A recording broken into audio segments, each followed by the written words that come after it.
Almost 90% of wild plants and 75% of leading global crops depend on animal pollination. 1 out of every 3 mouthfuls of our food depends on pollinators such as bees. Crops that depend on pollination are 5 times more valuable than those that do not. Social bees, such as honeybees and bumblebees, often live in hives above or below the ground, while most solitary bees nest in the ground. Bees can be found in so many locations, some surprising. These include marshes, shingles, sand dunes, soft cliffs, heathlands, wetlands, chalk grasslands, quarries, gravel pits, seawalls, and even post-industrial land. Imagine trying to travel around Britain without our road and rail network. Or imagine 9 out of every 10 miles of road just didn't exist. Life would be impossible. Beelines are an imaginative and beautiful solution to the problem of the loss of flowers and pollinators. The beelines are a series of insect pathways running through our countryside and towns. They link existing wildlife areas together, creating a network like a railway that will weave across the British landscape. If you find a bumblebee which appears to be struggling, it may be that it's just resting, particularly if the bee is a queen in early spring.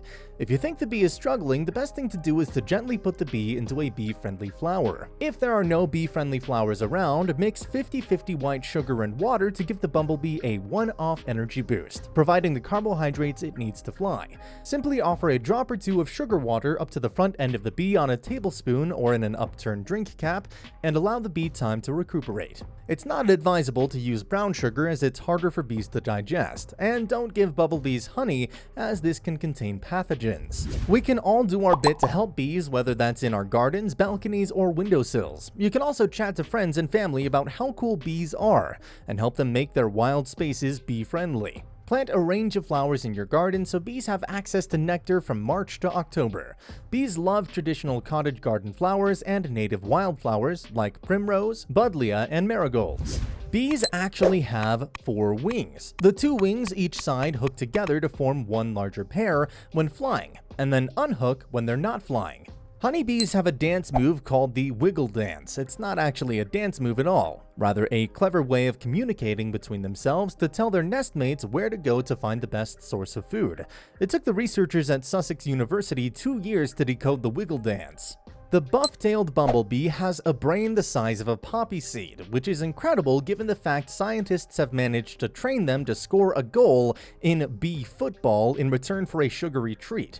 Quite unbelievable. Scientists from the University of Bristol have discovered that bumblebees have the ability to use their smelly footprints to distinguish between their own scent, the scent of a relative, and the scent of a stranger. This means they can improve their success in finding food and avoid flowers that have already been visited.